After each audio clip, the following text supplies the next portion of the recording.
dentro do projeto de lei 8045 de 2019, um projeto que já tramitou e já foi aprovado no Senado Federal, tratando do novo Código de Processo Penal. O juiz, diante da falta de cumprimento de políticas públicas básicas, como no caso de construção de presídios adequados para que se possa cumprir a pena de acordo com os ditames legais e constitucionais, o juiz ele fica realmente numa situação muito embaraçosa, não apenas no âmbito criminal, mas também no âmbito de saúde, tendo que determinar que pessoa que está doente vai ocupar a vaga de outro que está no hospital, porque não há política pública suficiente para todo mundo. Então, é difícil para o judiciário enfrentar diariamente essa situação. A questão das medidas cautelares reais, e aqui eu saliento o seguinte, faço uma observação e me debruço depois mais profundamente sobre a condução coercitiva.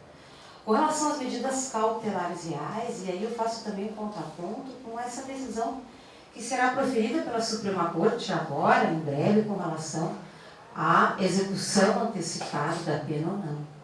A depender, inclusive, do julgamento que sai da Suprema Corte, o que nós formos decidir dentro do Código de Processo Penal com relação à alienação antecipada de bens vai ser ainda mais importante. Porque se para a execução penal se iniciar depender do trânsito julgado, nós temos que aguardar bens acautelados, o trânsito julgado para poder aliená-los, vai ser pior ainda. Porque o tempo, diante da quantidade de novos recursos que existem dentro do nosso processo penal, com certeza a deterioração desses bens e os custos de manutenção em depósito dos mesmos vão ser dos habitantes. Então, a depender desse julgamento que vai sair agora, essa decisão se torna, esse regramento que se torna ainda mais importante. Vejam bem, na linha do que falou a nossa juíza federal, há uma pena restritiva de direito conhecida como perda de bens e valores, que independe da forma como esses bens foram obtidos. Eu posso chegar inclusive no valor lícito obtido pelo acusado, pelo investigado. Partindo dessa lógica que ela se mantém dentro da expectativa do projeto de Código de Processo Penal, é possível dizer que o projeto ele inova, criando a figura da indisponibilidade de bens. E essa inovação, no âmbito da persecução penal, ela é extremamente importante. Mas já que eu estou na casa aqui da Escola da Júris, meu colega de Lisboa, Dr. Orlando Facini Neto, a quem tenho muito respeito e admiração, vai compreender o que eu vou querer dizer. A indisponibilidade de bens, deputado, na minha opinião, corre o risco de ser natimorta. E agora vou aproveitar e fazer um pequeno parênteses. A lei do abuso de autoridade vai matar a intenção da disponibilidade de bens. E já digo por quê. A disponibilidade de bens, artigo 615 do projeto 642 substitutivo, fala: indisponibilidade total ou parcial de bens, direitos e valores que compõem o patrimônio do investigado, do acusado, bem como de terceiro como interposta pessoa. Também pode ser aplicada aos bens que estão abandonados ou não identificados em relação ao seu proprietário. Ela é uma cautelar de uma cautelar. Faça a indisponibilidade dos bens enquanto não está devidamente identificado quais são os bens ilicitamente obtidos. Ou seja, eu proponho a disponibilidade de bens para, a partir dela, poder fazer o sequestro ou a apreensão dos bens. Me parece bastante importante, justamente representando a academia, pensar na comprovabilidade empírica, né, da hipótese central sobre qual se fundamenta a proposta, né. Eu digo isso porque nós precisamos pensar nas medidas cautelares, aí eu trato justamente das medidas cautelares pessoais, a partir do fundamento que compreende justamente a cautelaridade dessas medidas, né? Quais são os objetivos das medidas cautelares? Qual é o objetivo, enfim, da prisão preventiva? Qual é o objetivo das medidas cautelares pessoais, né? Eu acho que isso é importante que seja pontuado, né? Nós não estamos falando efetivamente de uma antecipação de cumprimento de pena, mas a necessidade da cautelaridade do próprio processo. Existe uma outra questão que eu acho que é importante que a gente pense, é que a análise da atividade legislativa na década de 90 no Brasil, ela ampliou as possibilidades, digamos assim, de medidas cautelares, né? Então, fazendo uma análise da produção legislativa, a gente pode pensar na própria prisão temporária, nós podemos pensar nas hipóteses de inafiançabilidade e da própria vedação da liberdade provisória, que veio, então, da lei dos crimes hediondos, né? Então, me parece que discutir também a lei dos crimes hediondos, a lei 8.072 de 90, como uma experiência que nós, brasileiros, já tivemos, né? E qual foi a efetividade dessa alteração para os objetivos, enfim, pelos quais, né, essa alteração foi promovida. Como o projeto prevê, de constituição patrimonial tendente à indenização por dano moral. Está previsto, isso cria uma discussão lateral no processo penal que só o complica. É necessário simplificar o processo. O artigo 387, inciso 4 do CPP atual, fala exclusivamente da indenização pelo dano mensurável, pelo menor valor do dano. Eu vou ver algumas coisas aqui nas outras abordagens, não vou ter muita... A questão duas coisas importantes. A primeira é assim, a administração dos bens. É preciso autorizar-se que a administração dos bens apreendidos no curso de um processo criminal seja feita por empresas privadas. Por quê? Porque um modelo de administração judicial similar ao que acontece numa vara de falência, numa vara de recuperação judicial, não cola no direito penal. A razão é simples. Uma coisa é você sugerir que alguém administre os quadros ou os barcos que você apreendeu de um grande empreiteiro que está envolvido no processo criminal. Outra bem diferente é arrumar um administrador judicial, inclusive alguém que queira morar num apartamento mediante o pagamento de aluguel ou qualquer coisa assim, de uma quadrilha forte de narcotráfico aqui de Porto Alegre. Esse administrador não vai querer administrar. Trabalhei num processo aqui que determinei a apreensão de uma frota de táxi praticamente, e aquilo ficou à deriva, porque você não consegue ninguém para atuar nisso. E acho que essa destinação de valores, eu vi aí o que foi falado sobre destinar para melhorar o sistema criminal, etc., os órgãos de apuração, acho que falta alguém no Brasil pensar na criação de um decente fundo de reparação às vítimas. A gente sempre que trata do sistema criminal e ele obtém recursos, imagina que, poxa, vamos usar esses recursos exatamente para retroalimentar o sistema criminal. Então o dinheiro vai para a construção de presídio, o dinheiro vai para a polícia, o dinheiro vai para... Criamos um fundo em que a vítima de um fato seria inovador na realidade. A gente nunca cogitou. E há alguns países do mundo que fazem isso. A vítima, a partir da sentença criminal transitada em julgado, ela tem um título executivo. Normalmente, nos casos em que o criminoso não tem como ressarcir, ela é ressarcida pelo Estado. A gente precisa pensar nisso. Essas medidas cautelares, no âmbito do nosso trabalho, do inquérito policial, da Polícia Federal, elas são muito importantes para nós, durante todo o inquérito, mas principalmente na deflagração das nossas operações. Não é? É quando a gente vê, principalmente, o uso dessas medidas cautelares dentro do nosso inquérito policial. A Polícia Federal, eu já estou na Polícia Federal há 20 anos, a gente já, ao longo desses anos, tem evoluído, enfim, tem melhorado o debate acerca das nossas operações policiais e temos utilizado de diversos recursos, não é, que estão à disposição no Código de Processo Penal dentro do nosso inquérito policial. Então, prisão preventiva, prisão temporária, condução coercitiva, Em cima de todas essas medidas, a gente tem experiências, não é, para contar, para reportar, e eu particularmente também já acompanhei várias delas, não é? Vamos começar aqui pela condição coercitiva. Então, antes de falar em relação a medidas cautelares e condução coercitiva, é importante nós falarmos um pouco sobre o que antecede a tudo isso, que é a investigação policial.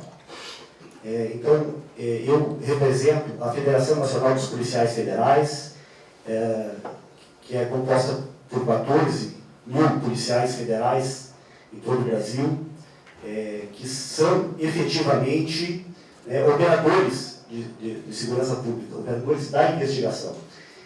Então, antes de nós tratarmos daquilo que é o meio, nós temos que falar da atividade fim. Vamos fazer um apanhado histórico rápido aqui, porque a história muitas vezes nos ajuda a entender o presente. O passado nos ajuda a entender o presente.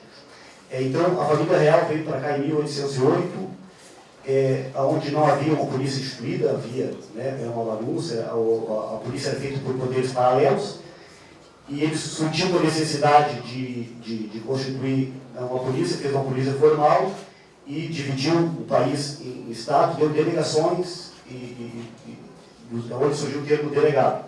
Eu quero deixar bem claro aqui, em todas as nossas falas que a gente faz por meio da federação, nós nunca atacamos a pessoa e nem o cargo. Muitas vezes nós criticamos o modelo, nunca.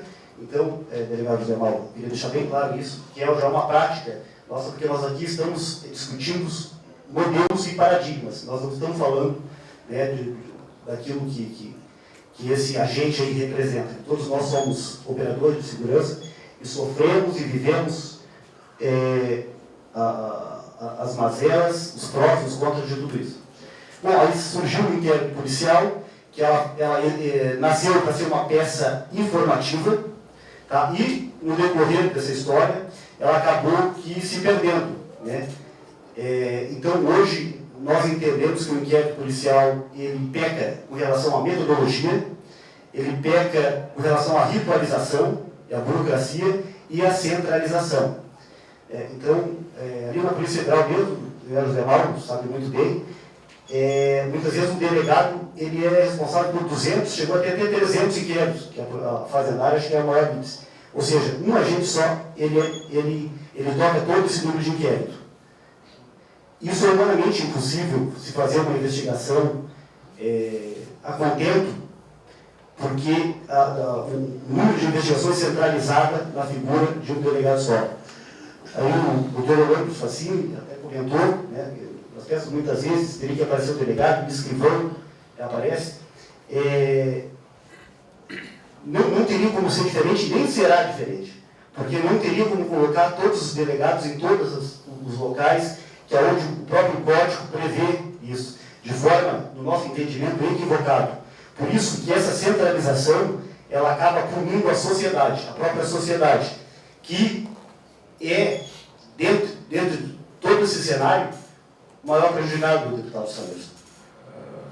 Eu vou dar um exemplo de prisão temporária, um detalhamento exagerado de requisitos e situações que parece que vai permitir à defesa propor uma quase guerra semântica e não jurídica, quando ela vai ter que falar em a fundamentação de fatos de direitos, na fundamentação legal, na necessidade, na adequação, quando na verdade me parece que o caminho oposto, ou permitir ao magistrado que de forma devidamente fundamentada, com base na realidade fática e no direito, tomasse a sua decisão, seja qual ela for, por deferimento ou não, deferimento integral ou parcial.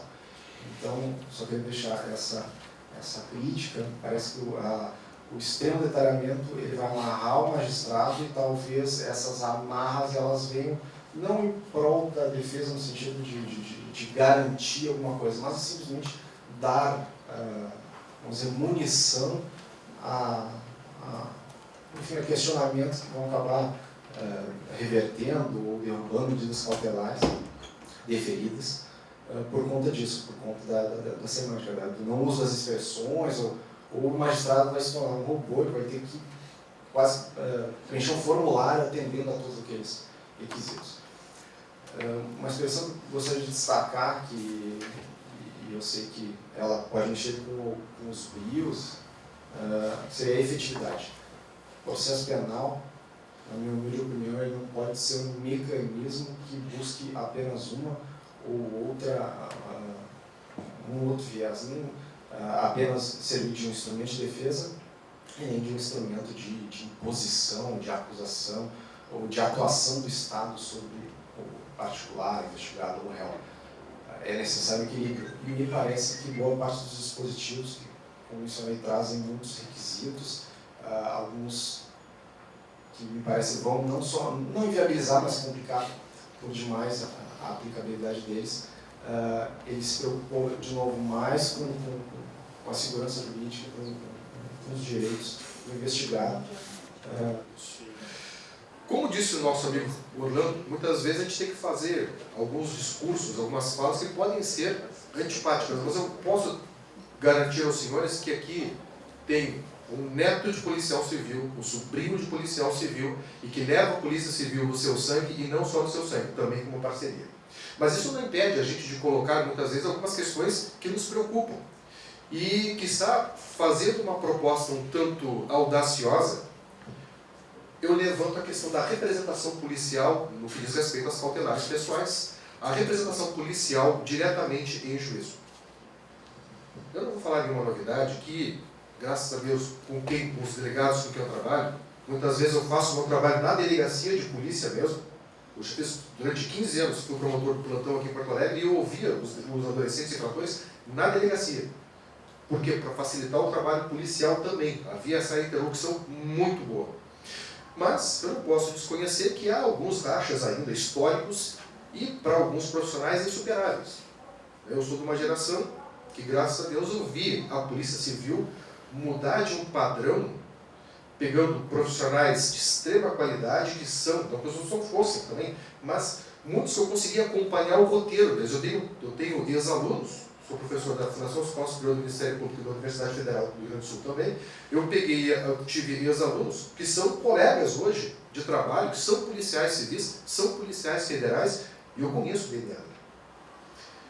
Mas mesmo assim, nós temos uma situação que me parece particularmente relevante para a CONAMP, que é essa provocação direta.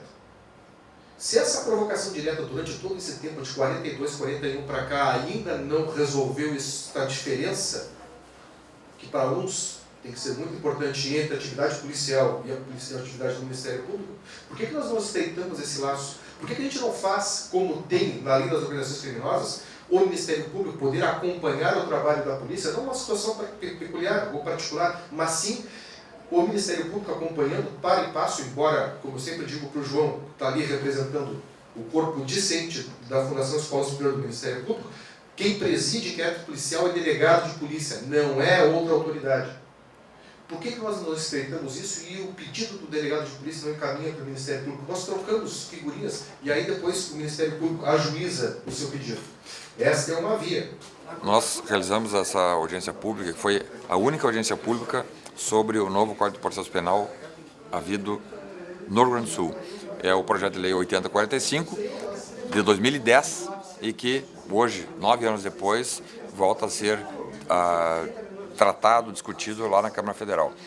O objetivo aqui era, ouvindo Ministério Público, Poder Judiciário, policiais, academia, através de professores e alunos que aqui estiveram, um conjunto de atores que de forma efetiva precisam de uma modernização no processo criminal e no sistema de justiça criminal, até mesmo na administração desse sistema.